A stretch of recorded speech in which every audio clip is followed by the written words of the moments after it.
زخم کتنے تھے تیرے دل پہ کوئی کیا جانے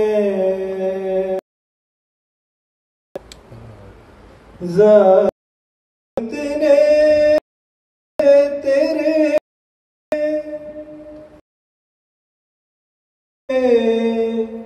کوئی جانے کس نے دیکھا ہے وہ مقتل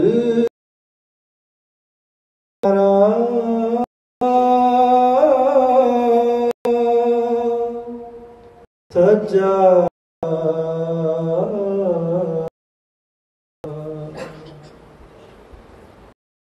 جیسے غازی تھے وفادار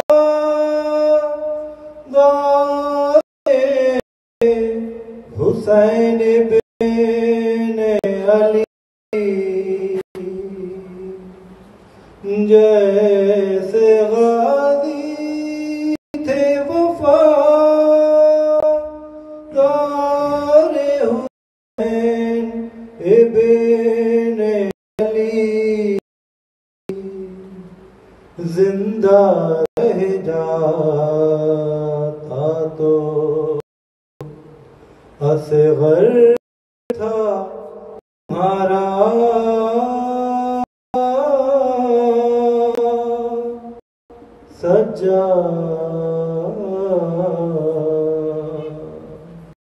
سجاد رنج و غم تو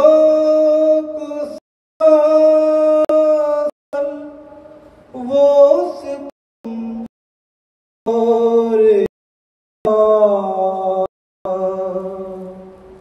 پھر بھی باطل سے کسی ہارا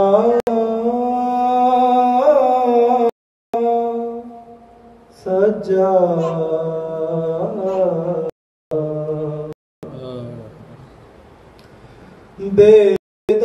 بیدائن حرم اور وہ دربار یزید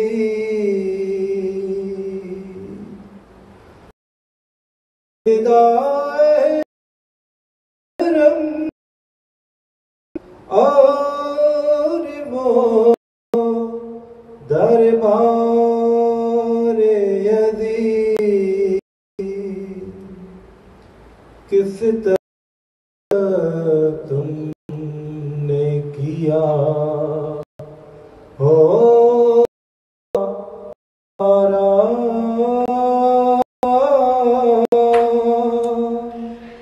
سجاد خلد سے فاطمہ را بھی صبا آتی ہے خلد سے فاطمہ زہرا صبا آتی ہے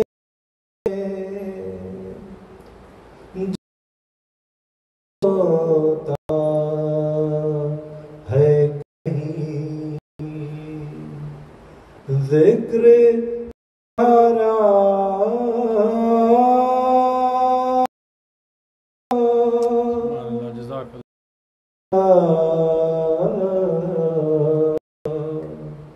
ہے ہر کے غم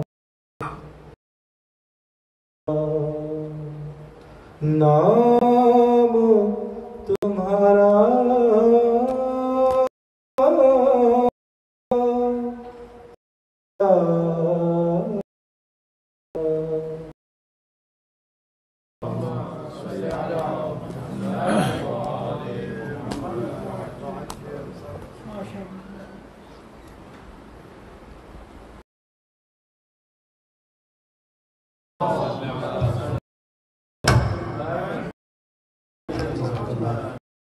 محمد وآل محمد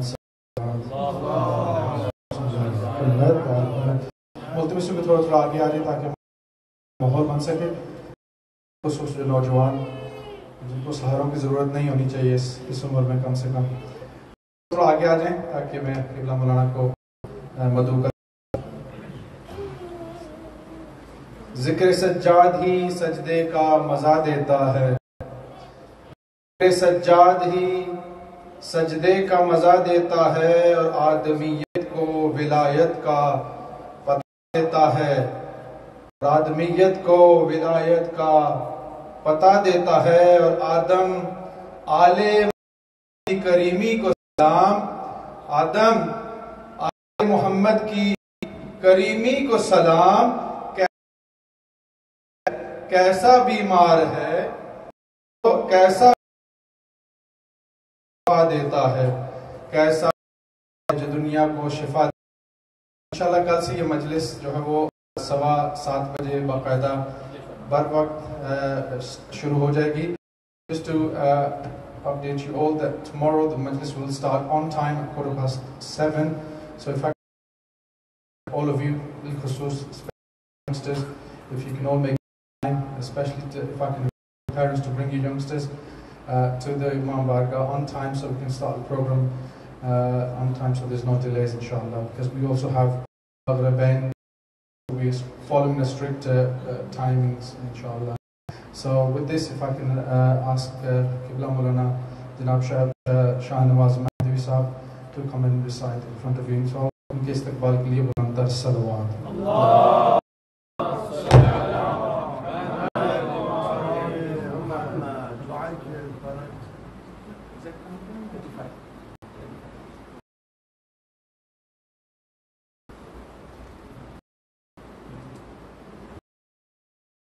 Muhammad salawat.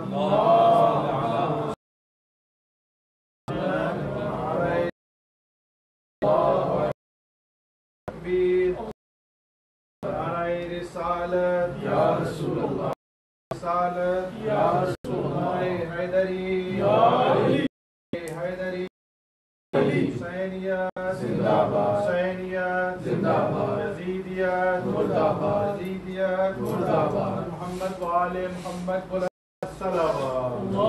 Allahumma salli ala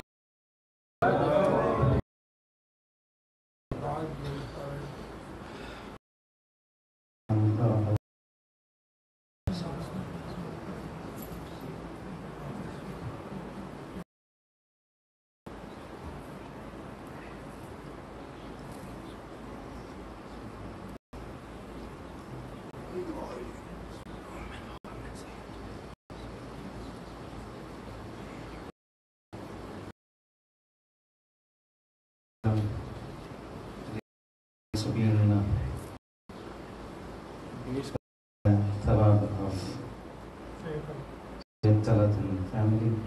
May I request all of us pray for the marhumin of the Sajjad family and all kul marhumin and marhumat.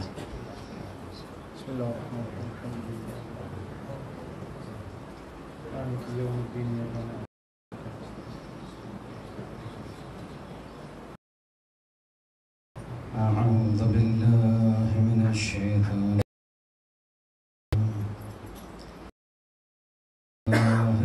الرحمن الرحيم. الحمد لله رب العالمين خلائق، ثم الصلاة والسلام والتحية والإكرام على خاتم النبيين وسيد المرسلين وشفيع المذنبين رسول والنبي الممجد المصطفى الأمجد أبا القاسم محمد.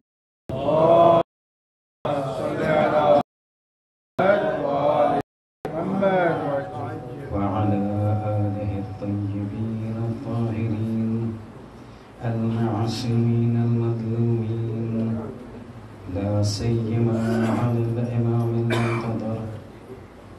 بركة الله الثاني عشر ابن العسكري المنتظر ولعنة الله على أعداء أجمعين من الآن إلى قيام يوم الدين. أما بعد فقد قال الله سبحانه الكريم القرآن الحكيم بسم الله الرحمن الرحيم كونوا مع الصادقين صلوات اللهم صل على محمد وآل محمد وعجل. First of all, offer my sincere condolences and tasliya to all of you on the day of Shahadat of our fourth Imam, Imam Zain al-Abidin salawatullahi wa salamu. اللهم صل على محمد وآل محمد وعجل. I've been here several times before. I recited Muharram Majalis before, but most of the time it has been at the time of Ayyam Fatimiyya or Arba'in. Remind me if I could take up 5 majlises. I had the opportunity to accept it. So for the remaining next 4 nights, excluding tonight, I will be there with you, inshallah, to discuss a few aspects about Islam. Having said that, I've been asked to write these majalis in English, so the entire majlises will be held in English, including the musibah and the masajid. So that's point number 3, the exception for tonight. Tonight being the night of the Shahadat, the day of the fourth Imam, I've been asked to deliver the masajid in Urdu, but that will only be for today. That's point number 3. Point number 4 is that this particular khamsa will be very different than normal. Normally I pick up a topic and then that topic is then discussed over a period of 5 nights, 7 nights, 10 nights, 12 nights, as the occasion is.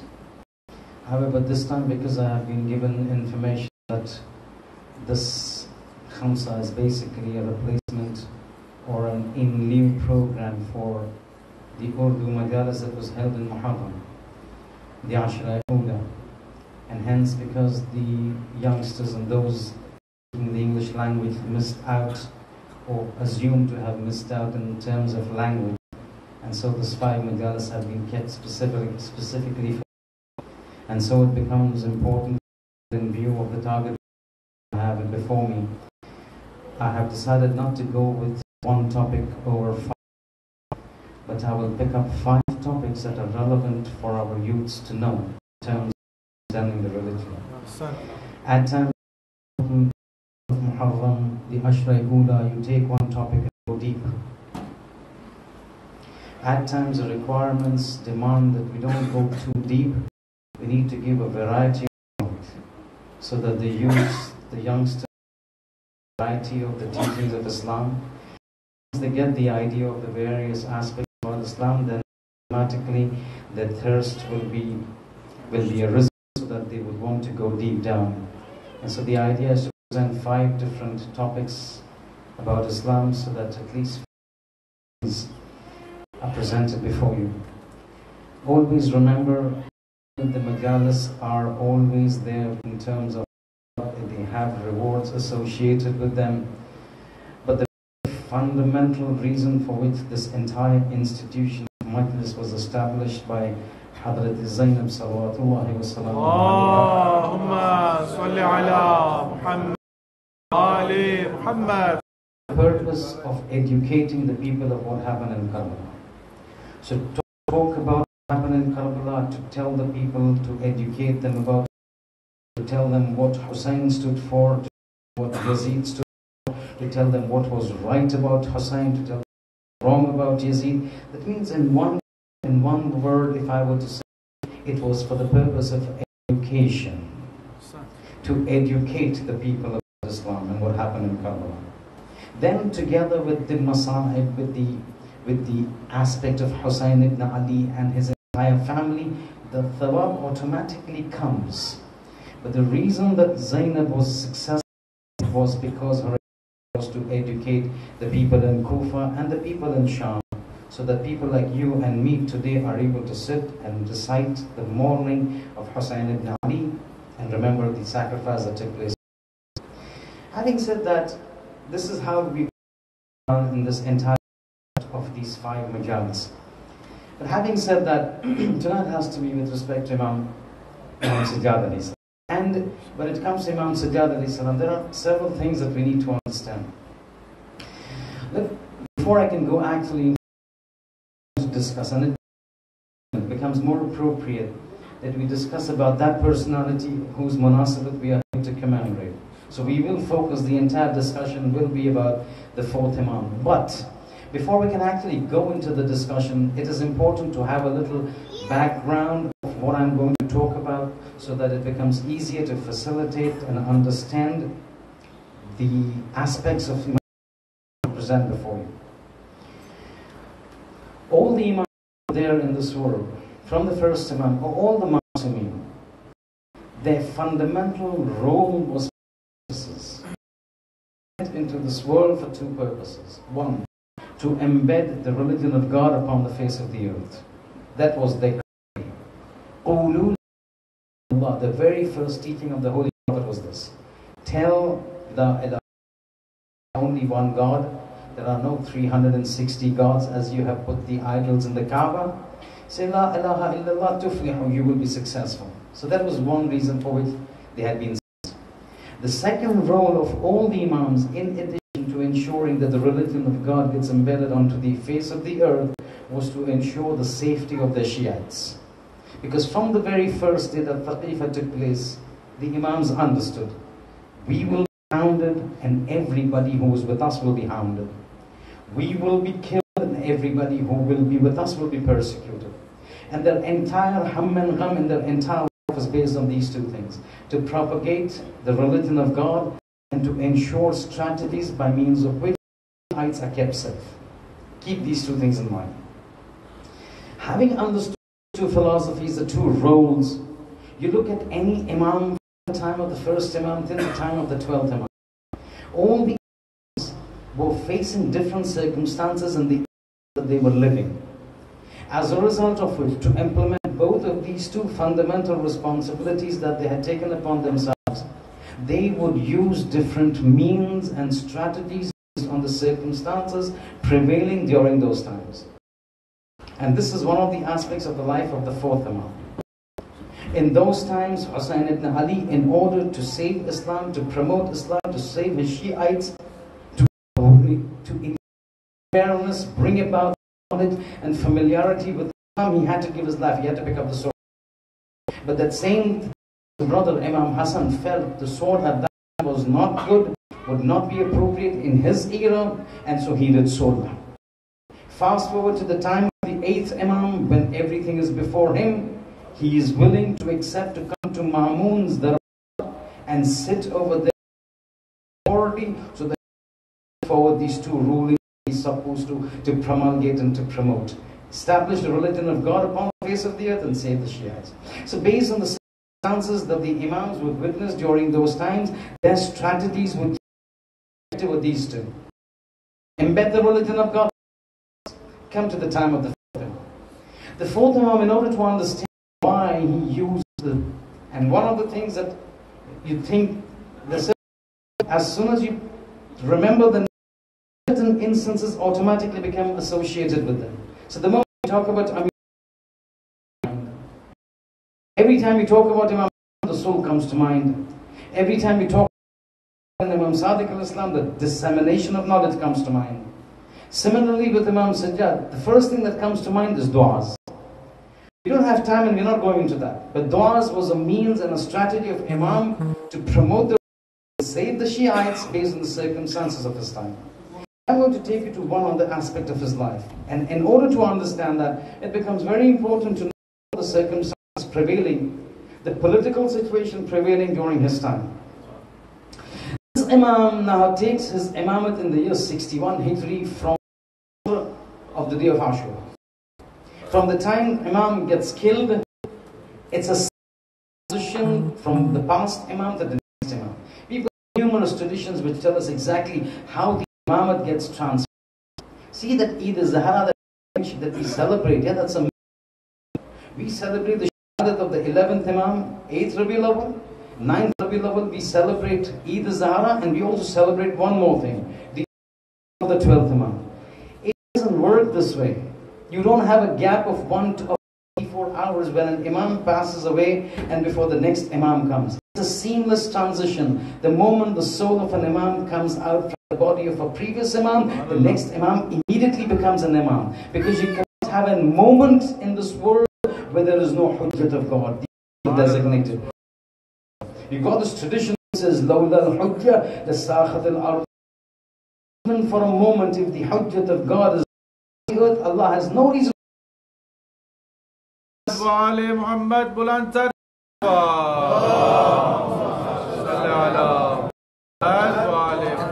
So here we're talking about the fourth Imam. He becomes the Imam and the Asr of Ashur of the year 61 Hijri. From the year 61 Hijri, the situation now understand. They go to Kufa, they go to Sham, they return to Medina. When they return to Medina, now you have to understand the political scenario.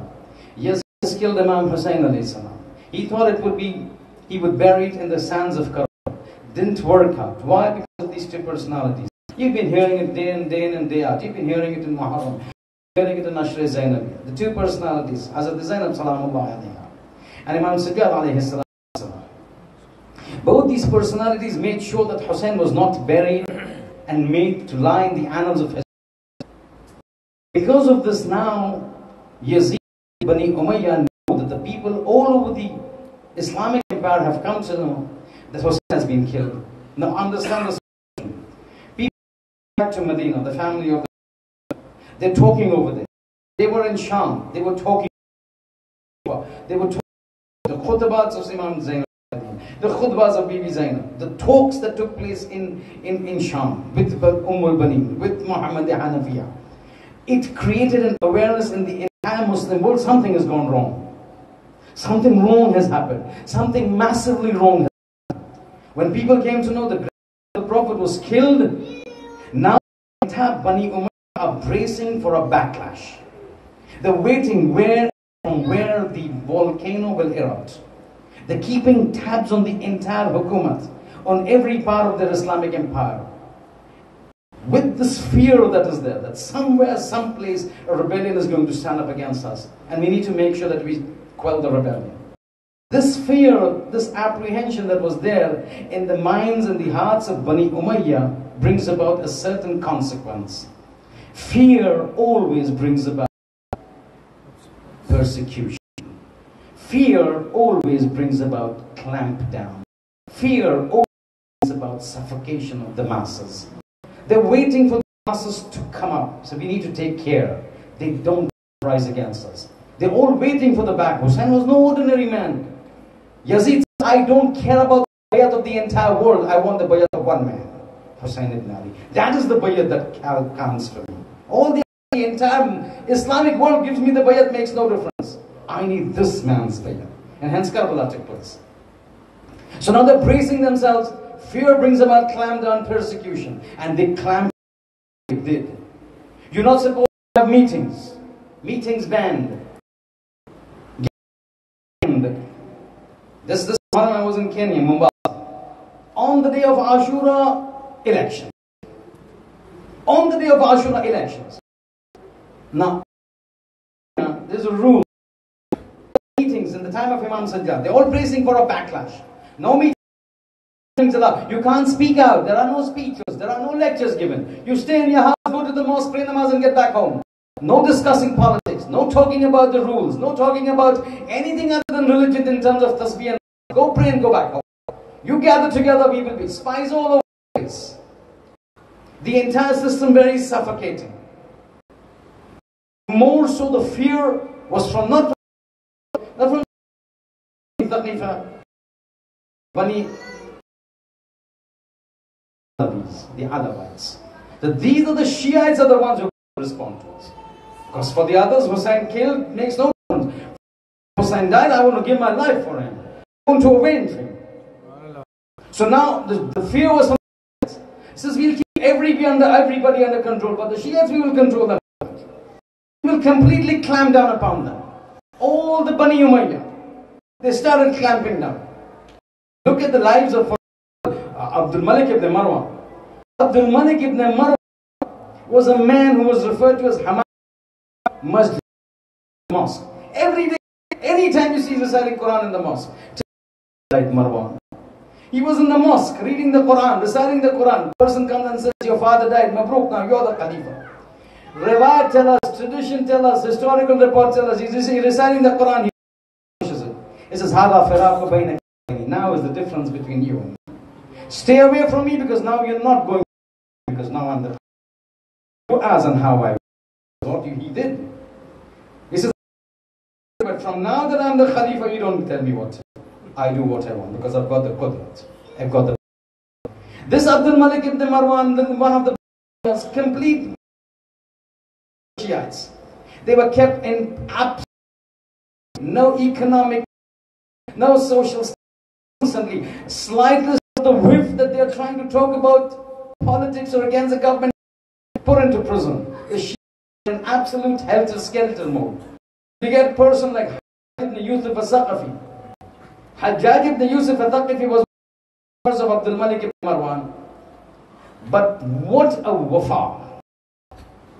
What loyalty he had, Malik ibn Marwan. For him, this Hajjaj, he's gone on record to have stated every Thursday night, yeah, today is Wednesday. Tomorrow night, when you come over here, when you recite, one of the things that you will recite is Ziyarat Ashura. In the end, Ziyarat Waram. At the end of Ziyarat Waram, what do you recite? Ya laytani kuntu ma'akum fa'afuza ma'akum. Yeah, don't we say that? When you're reciting Ziyarat al-Shahadat, when we talk about the others, so Ya laytani kuntu ma'akum in Shahadat, in Ziyarat al-Shahadat. Ya laytani kuntu ma'akum, how I wish I was with you, fa'afuza ma'akum, I would have been successful as you've been successful. Why? Because we say we want to be in Karbala, we wanted to be in Karbala, that era was not ours, but we are still over here in the 21st century in 2022. In the Anjuman Haideria, we still have the desire. Had we been in Karbala, Imam would have given up our life. Yeah, that's what we say, Ya laytani kuntu ma'akum. But the same words was also uttered by Hajjaj ibn Yusuf al-Thaqafi. The only difference was, we refer to Hussein ibn Ali and say, Ya laytani kuntu ma'akum. Yo, Imam Hussein, I wish I was there with you, I would have given my life for you. Hajjaj ibn Yusuf does not refer to Hussein alayhi salam. He's referring to the forces of Bani of Amr Asad, and he says, Ya laytani kuntu ma'akum. Oh, how I wish there with you, Amr Asad, in Karbala, so that I could have killed Hussein. You see the difference? We want to be there for Hussein. He wants to be there to kill Hussein ibn Ali. This is Hajjaj. For Hajjaj, Riwayat says, tradition says, historical reports say, for Hajjaj it was easier to listen to the name of a kafir than the name of Ali and Fatima Nazir. Kafir mere liye zyada mahboob hai. I love to hear, a kafir is not a problem for me. But Fatima and Ali and Muhammad and Hussein and Musa and Jafar and Jawad and Hari, that I can't accept. In Islam, we've got a Islamic government, and there's a kafir living over there. The kafir is given a choice, 3 choices. Either accept Islam. He says no. So you don't accept Islam, then you leave. If you don't want to leave and you want to stay, then give us a tax called jizya. You all heard about it, madrasa, small. Pay jizya, pay a tax. You pay tax, it's the responsibility of the Islamic government to take care of you. Your life, your property, your family, your relatives, everything will be protected by the Islamic government. But from whom? From a kafir. Hajjaj used to take jizya to the Shiites. So as a kafir, Ali, kafir. You follow Ali, you're jizya. Baba, I'm a Muslim, I pray salah. I say, Ashhadu anna Muhammadan jizya. You're Muslim.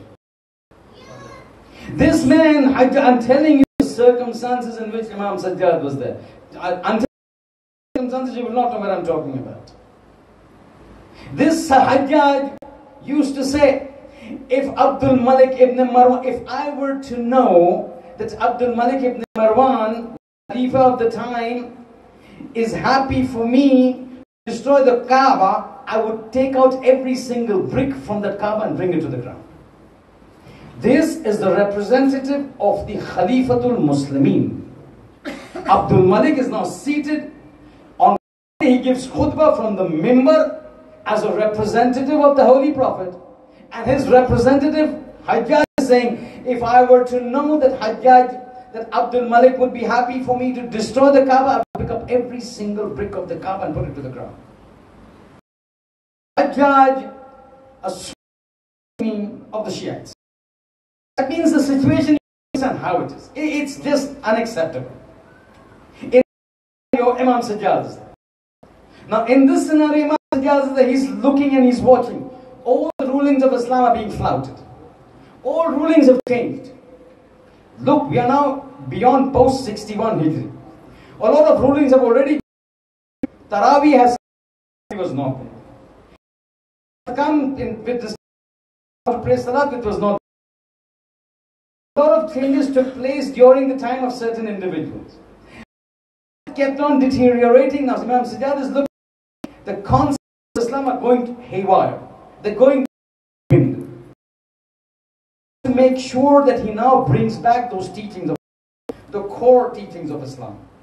So now he's looking at Salat gone wrong, Hajj gone wrong, Mut'an marriage gone wrong, XY Ramadan Ibadat gone wrong. Everything is going wrong. Nothing will remain about my grandfather. Remember the first rule? And embedded the religion of Islam upon the earth. But who, where? It's going, it's on the way out. When any steps. That's by means of his class, because there's no gatherings allowed. There are no speeches allowed. There are no meetings allowed. Only prayers. He says, okay, I will. People would hear, he would go to stand away from me. Meters away from me, standing near the Kaaba and he's praying.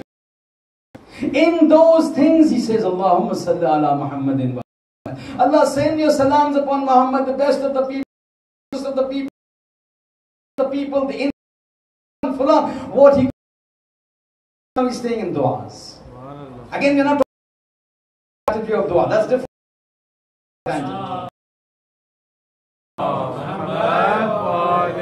One of the things Imam the time of Imam Ali, concepts of Imamat. By the time to Imam, the concept of Imamat is either the reason he takes an Imam. I need what is why the wilayat? It is only the wilayat that will take people to paradise. It is only Imamat who's got the right, who's got the knowledge, who's got the authority to guide you to paradise. All the others will try to pick up the Quran, will tafsir, if I'm not mistaken, I mentioned over here. From the Quran, the scholars, minus the Ahlul Bayt, minus the Imam, will say, hand, Allah's got body, Allah sits on the throne. You want me to recite the verse? The hand of God is upon their hands. Allah's got a hand. God has got a body. God, oh, Allah's got a body. Now Allah's got a hand. Allah's got a face, a body. This was what happens minus the Ahlul Bayt from the teachings of the Quran. Then any Tom, Dick and Harry comes and decides what that verse is. Talks a picture of Allah. Allah is very fat. Hair, golden hair, heavy. He's got a throne. And the throne. Baba, I'm telling you narration from the books of X. These are not stories, huh? These are words that are there in the aqaid of those books. Goldilocks hair is there. Golden hair Allah has got. Why? Because you try to understand religion minus the Imam. You're going to go astray. And so Imam Sajjad wanted to bring the people towards Imamat. Imam the people towards wilayat, towards understand who an imam is, because the concept of imamat was distorted. In those days, Al-Imam al-Taftazi, he's one of the very Sunni scholars, olden times. You know what he writes about who an imam is? He says al-imam is a person who acquires power and coerced. It is taken by that once he seats on the throne of that everybody has to do that bay'at of him, everybody has to obey him. You know what that means? It means amr. Ya ayyuhalladhina amanu ati'u Allah wa ati'u Rasul wa ulil amri minkum. Allah says three categories of people that you need to obey. One, Allah, ati'u Allah, wa ati'u Rasul and the Prophet, ulul amr. We say Ahlul Bayt. What they say? Yazid, because Tazani and these individuals say anybody the power, it becomes wajib on people to obey him, even if he is a fasiq, even if he's taken the means of force and coercion. He becomes wajib. You have ulul amr on the khilafat, and he says, La Hashimin bil mulki fala khabarun ja'a wala wahyun nazal. This Bani Hashim of religion. There is la khabarun ja'a wala wahyun nazal. There is no Quran, there is no Quran, there is no God, there is no Jannah, there is no Jahannam. This ulul amr is supposed to be representing. There is no God, there is no revelation, there is no Quran. And Taftazani says it's wajib to do his obedience. Who's probably 300. In those days, Sham? No. A lot of them came from the cities around Kufa, from Kufa and cities around Kufa. When they would come, there were reports. Individuals, when they're leaving, the concept of leadership changed.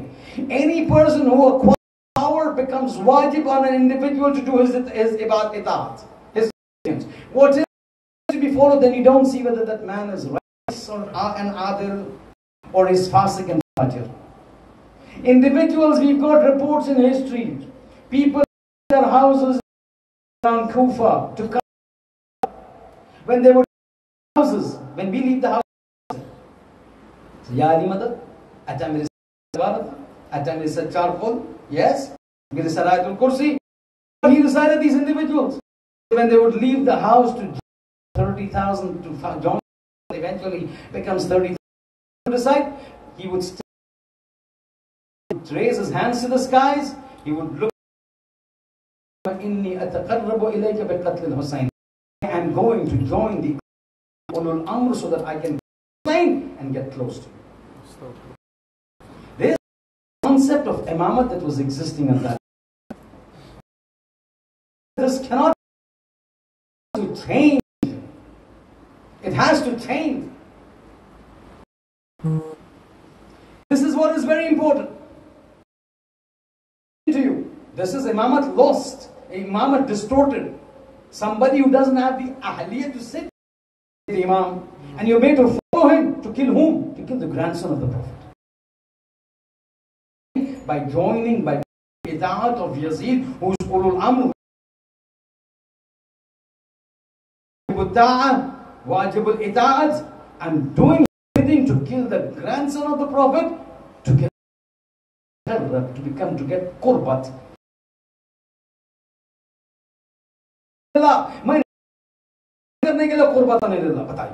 Tell me, what do you understand? The concept of imamat is gone, and this is what Imam says. And he says this needs to change. Very quickly, I want to. So he started giving amongst his du'as, he started talking about the concepts of imamat. According to us, every generation, every era, every moment, there has to be an imam. Yes? Just mention. If there is not a hujjat for a moment of time, a representative, God will turn away. You think your namaz and Shabbat, my namaz is the world alive? For the Masahib of Imam Hussain, is that what's keeping this world alive? Is that one man, Imam is Imam? It's for him this world is there. The sun shines because of him. The rain comes because of him. Our ibadat is nothing.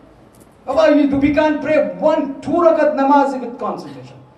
Put your hands on your heart. On your hearts. Today now, Sajjad, Imam Sajjad Shahadat. Put your hands on your heart. 1-2 rakat namaz where from the start to the end you've not gone out of track. Tell me over here. Where namaz we are talking about? It's that one man. The world is talking about.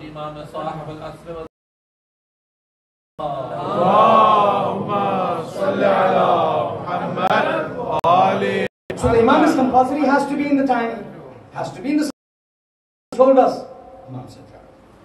This Imam has to be a masoom, he can't be a fasik. Forget about fasik, a good man, yes. Never. Yazid to an Imam. This is Abdul Malik ibn Marwan becomes the Imam. How does it work? Baba, even though this is now academic, even the Khulafa, there is a shaitan who at times deceives me. It doesn't work. Your leader should be somebody who is a masoom. Nobody has access to him in deviation. The only guidance that comes to him comes directly from God. His guidance is from God. His from God. His every teaching that God directly. To him. If shaitan has access to him, then what's the difference between this Imam and me? Shaitan has access to me, shaitan has access to this Imam. So what's the fadilat of this?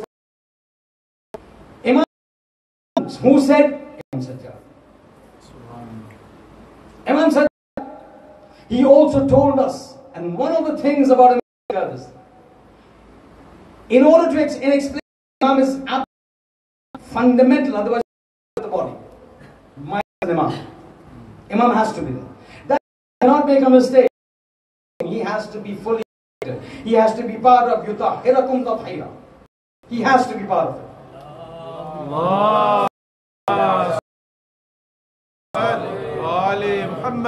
Because if he's not part of Tathira, he's part of people like us. If he's like us, he can't guide us. That is part number 2. But one thing that the fourth Imam did very carefully was, he also told us how to identify an Imam. How to identify a right Imam. And this is with a view to the Akhirul Zaman, the time that you and I sit over. Wow. There's a lot of interaction, a very intricate relationship between the fourth Imam and the 12th Imam. I'm not sure I'll be able to complete it today, because in view of the time. But I'll connect it tomorrow. A lot of relationship between the fourth Imam and the 12th Imam. He became Imam in the year 1 Hijri. He dies in the years, he's martyred in the years 9 Hijri.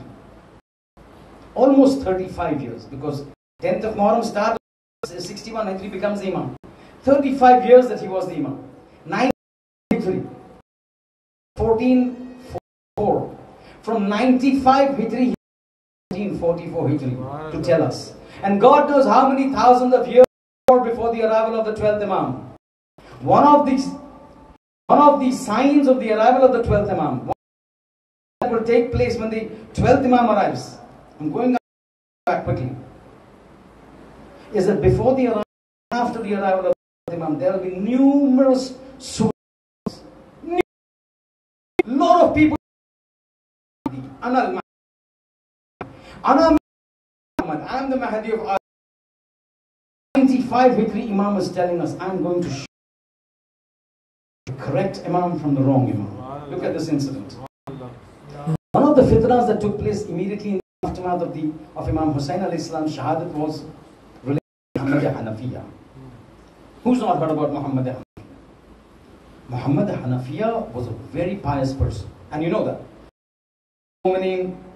From obviously not Hazrat Zahra, but very close to Amirul Mu'mineen.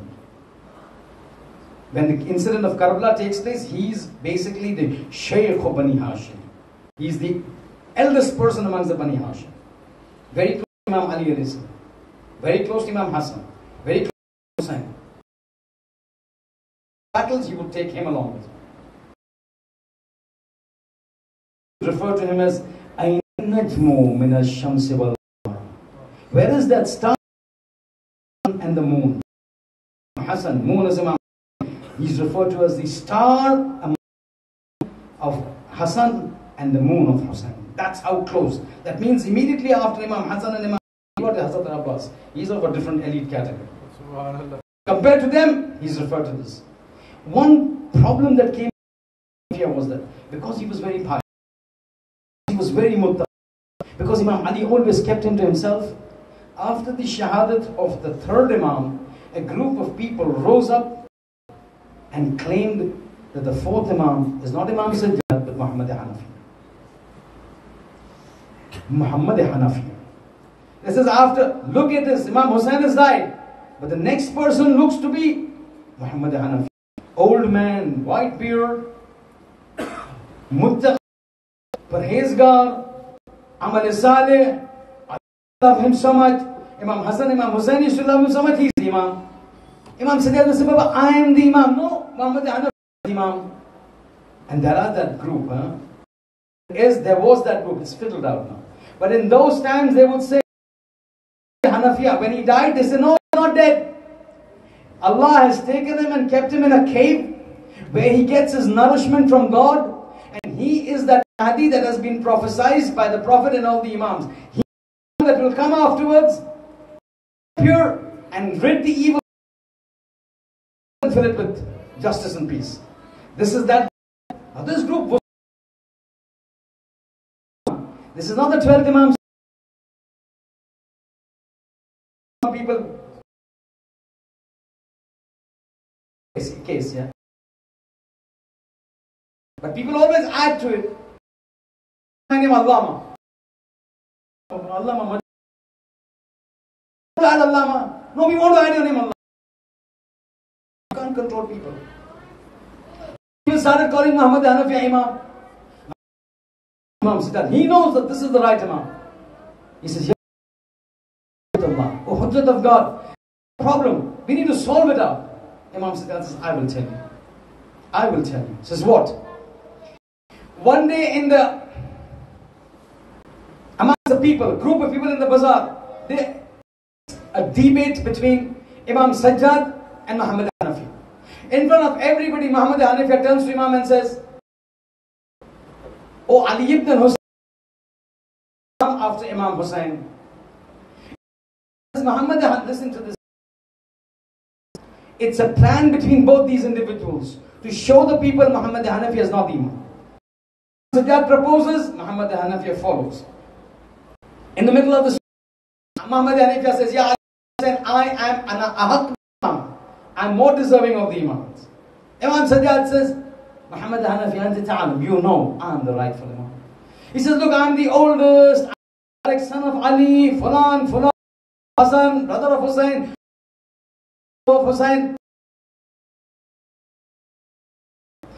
and the watching. Imam is claiming Imamat, he's objecting. Muhammad Hanafi. When together and the solution the debate kept going on, Imam Sajjad says, if this is how we want to solve it, can I propose a solution? Because this is not leading us nowhere. Muhammad Hanafi says, yes, tell me what do we do? Don't we go and seek the help of God? Yeah, that's good. God will tell us who's the divine Imam after Imam Hussein alayhi salam. He says, why don't we go to the Kaaba? He says, what do you propose, Ya Ali ibn Hussein? He says, no, Haideria, stone from the sky in paradise. They brought it down, put it over there. Haideria. What? He says, look, you talk to Haideria Aswad, I talk to Haideria Aswad.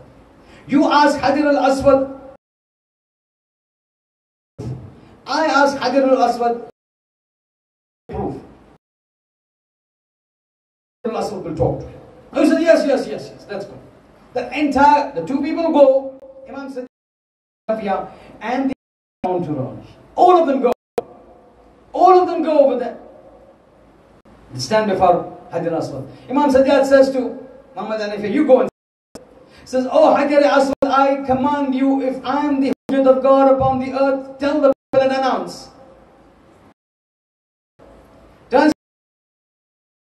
Why? Because you are the house of God. You're fixated into the house of God. No reply. Third time, no reply. Imam Zainullah. A population of Madinas of Ghana. Makkah. They're standing over there. Now Imam Sajjad comes forward. He says, Ya Hajar al-Aswad, Ana Hujjatullah, I'm ordering you. Prove to the people that I'm the representative of God upon the earth. The first time the command of an Imam and the representative of God comes, the speak. He says, Ashhadu Hujjatullah. I witness that you are Hujjatullah.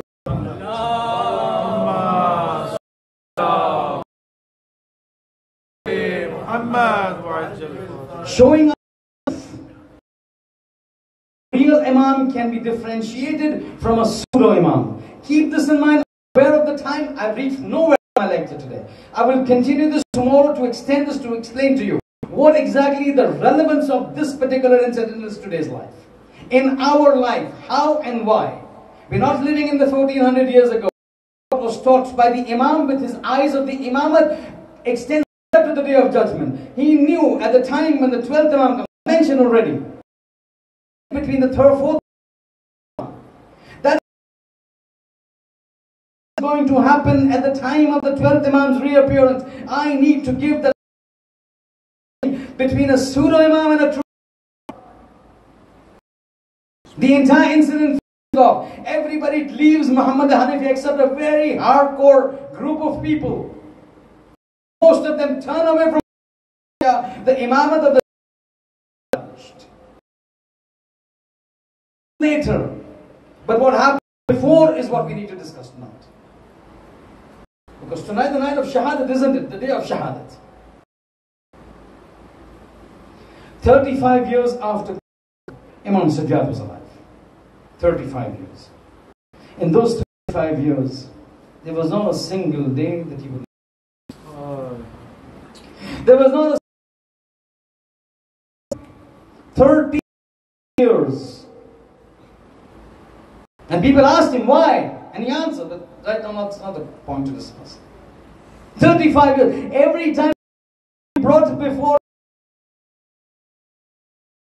Shana, food would be brought before him. The Holy Prophet was killed in a state of hunger. Any issue that would, he would go into the street, he would see a butcher slaughter an animal. Hold on, don't slaughter. I need to slaughter him. He says, I don't mind you slaughtering him, but animal water before you're planning to slaughter him. Hold his hands and say, I follow the Shariat of your Nana, of your grandfather. According to the Shariat, before you kill an animal, you need to give water. Yabna Rasulullah, I have given this animal water.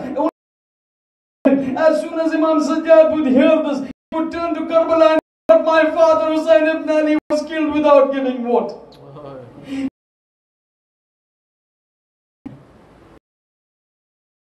Individuals in the world who are referred to as Bukka'in.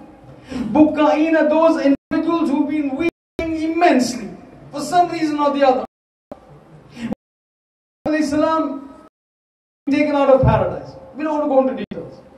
Second is Hazrat Yaqub because of from his son Yusuf. Third is Yusuf, father Yaqub. 5 years and day out. But sometimes you get to wonder what mention of crying. Do we mention he was crying because his father raised atop the spear? Or was he crying because he saw the wheels in the chadar taken off from? Was that why he was crying? He saw the severed father lying on a and hitting the lips of Imam. Was he crying? The child's body of Sakina in his hands. I had to place that little dead body into the little grave for Sakina in the Zindan in the dungeon of Sham. It was only for Hussain and what took place in Karbala. Never for him. Imam never cried. Another Imam did cry for Imam Sajjad. Who was that Imam? The fifth Imam, Imam Baqir alayhi salam. When was this? When the fourth Imam passes away, the body is taken into the place where ghusl goes to to give ghusl to his father. He enters into the room where the ghusl is to be given. People are waiting outside. All of a sudden people, loud weeping and shrieking. The ghusl is given. The ghusl. Imam Bakr crying. Probably brought memories of the time to weep. Over here, beginning to weep. When the janazah of Imam Sajjad, Imam Bakr comes out. Imam Bakr and falls. Yabna Rasulullah. Is it that when you were giving ghusl to your father, you were crying? He says 35 years, and the marks of the yoke on the neck of my father was still prevalent and visible. 35 years my father bore injuries of the persecution that was meted out by the Lashkar and the forces of Yazid and Bani Umayyah.